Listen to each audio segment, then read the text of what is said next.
ஓம் சரவணபவ. நீ அனுபவித்த கஷ்டங்கள் எனக்கு தெரியாமல் போகவில்லை. நீ அமைதியாக இருந்த இரவுகளும் உன் மனதில் நொந்து கொண்ட வேதனைகளும் என் கண்களுக்கு எல்லாம் தெரியும். நீ பலமுறை நினைத்தாய், என்னால் முடியாது, என் வாழ்க்கை முடிந்துவிட்டது என்று. ஆனால் அது முடிவு அல்ல, உன்னை வலிமையாக்கும் காலம்தான் அது. நீ தோல்வி என்று என்னும் ஒவ்வொரு தருணமும் உன் வெற்றிக்காக நான் அமைக்கும் படிக்கட்டுகள். அதனால் கைவிடாதே, இன்னும் கொஞ்சம் முயற்சி செய். உன் நேரம் நெருங்கிக் கொண்டிருக்கின்றது.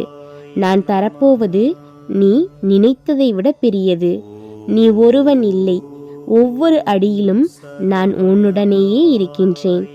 உன் வெற்றி நிச்சயம் உனக்கு கிடைக்கும். ஓம் சரவணபவ.